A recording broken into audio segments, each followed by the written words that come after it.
Noticias desde la salud con Mar Romero Sala. Mar, buen día para usted. Buenos días, Ángela. Hoy un caso impresionante, una curación por VIH que se reportó este lunes. Sí, es el tercero en remisión de infección, que es un término que prefieren usar algunos médicos para no hablar de curación, porque hay muchos matices, es un poco polémico. Es la primera vez, es una de las primeras, la tercera, vez que está tantos años, ¿no? Son ya 4 años, aunque hay otros que siguen en estudio, es decir, que podremos tener casos parecidos en los próximos años. Escuchemos el informe preparado por Juan Pablo Lucumí. No hay rastro del VIH ni en su sangre ni en su tejido.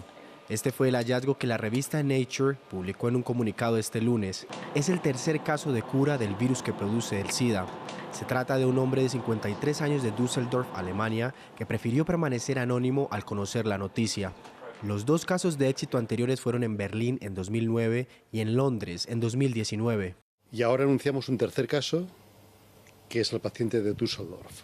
Es un caso que también se integra en el equipo iSystem y donde hemos hecho un trasplante hematológico con células madre de un donante que tiene una mutación especial que impide que el virus penetre en las células. Esto hace que se reconstituya un nuevo sistema inmunitario y esto hace que el virus no pueda penetrar en las células porque le falta precisamente una puerta de entrada, una proteína que es esencial para que penetre dentro de la célula del virus. Y es que los 3 pacientes tenían algo en común. Padecían de cáncer de sangre y fueron tratados con un trasplante de médula que renovó casi por completo su sistema inmune. Pero los científicos dicen que no se podría aplicar el mismo procedimiento en todos los casos, pues el trasplante de médula es un proceso complicado y peligroso y muchas veces está disponible solo para un pequeño número de pacientes. Sin embargo, para uno de los 3 hombres sanos, se trata de un suceso que hay que celebrar. Los últimos 40 años en el desarrollo de una cura para el VIH, la prueba viva de eso soy yo. Que a pesar de que ya no tengo VIH, sigo y seré siempre miembro de la comunidad VIH.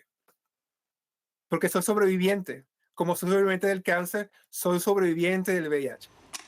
Aparte de los 3 pacientes confirmados de Berlín, Londres y Düsseldorf, hay otros 2 casos de remisión de VIH pendientes para un trasplante, uno de Nueva York y otro de California, Estados Unidos, quienes podrían también tener a la ciencia de su lado y cantar victoria en la batalla contra el SIDA. Mar, estos casos son evidentemente excepcionales. ¿Qué caminos se abren para hallar una cura al VIH? Sí, vamos a repasar por ahora cuáles han sido estos casos y ver qué vías, ¿no?, se están investigando a raíz de esto. Por un lado, tenemos estos trasplantes de células madre, que es este caso, ¿no?, a raíz del trasplante de la médula, pero también hay una paciente de Nueva York que fue con trasplante de células madre desde un cordón umbilical. Como decíamos, esto no es aplicable, también lo decía el informe, ¿no?, porque, por ejemplo, en un trasplante de médula tiene una supervivencia del 40%, solo se hace en casos de pacientes de leucemia que no respondan a ningún otro tratamiento, entonces al ser tan arriesgado no se puede aplicar, pero puede abrir esta puerta a estas terapias genéticas, ¿no? Esta mutación que recibieron al recibir este trasplante, pues están intentando emularla in vitro, digamos, en laboratorios, intentar modificar las células de los pacientes para que luego queden así blindados a la infección del VIH sin la necesidad de un trasplante. Otros casos de remisión que se han encontrado son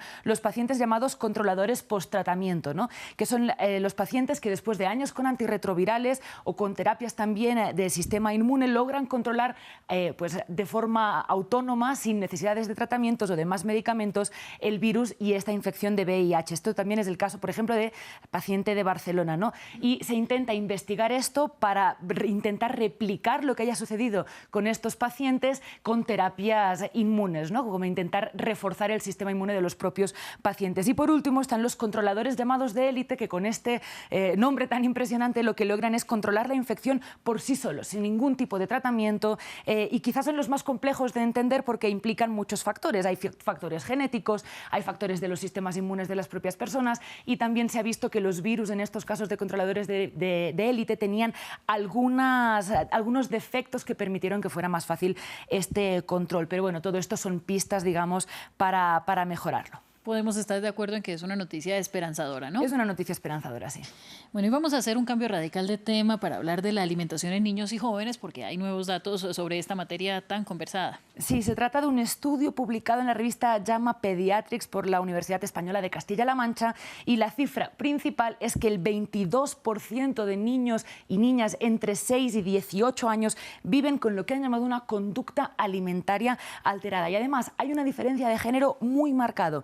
30% de niñas y mujeres jóvenes y 17% en niños y hombres jóvenes. Claramente es algo que puede afectar a todo el mundo, pero hay una diferencia, un sesgo de género claramente marcado con estos datos. ¿A qué se refieren con conductas alimentarias alteradas? Pues estamos hablando, por ejemplo, de ponerse a dieta para adelgazar sin ningún motivo de salud detrás de eso, comer por atracones, un ejercicio excesivo, tomar laxantes o diuréticos para adelgazar. Son, digamos, pasos previos a trastornos de conductas alimentarias que no tienen por qué terminar luego con un diagnóstico médico, pero que definitivamente son, digamos, ese primer paso de riesgo. Y para el cierre, háblenos de estos factores de riesgo que señala ese mismo estudio. Sí, pues primero habla de una correlación de edad, ¿no? Cuantos más años, cuanto más adolescentes, de hecho, ¿no? Teniendo en cuenta que estamos hablando entre 6 y 18 años, más riesgo hay. Por supuesto, también esa diferencia de género que estábamos diciendo, como veíamos antes, y también hay otra relación con el índice de masa corporal, que, recordemos, en este espacio no lo vamos a hablar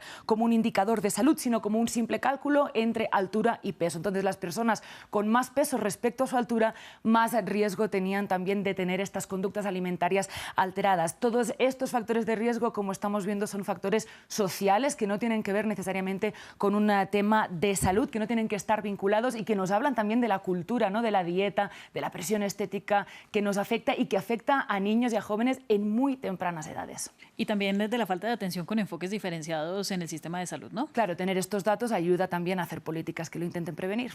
Mare, el agradecimiento para usted como siempre y nos vemos mañana. Muchas gracias, Ángela.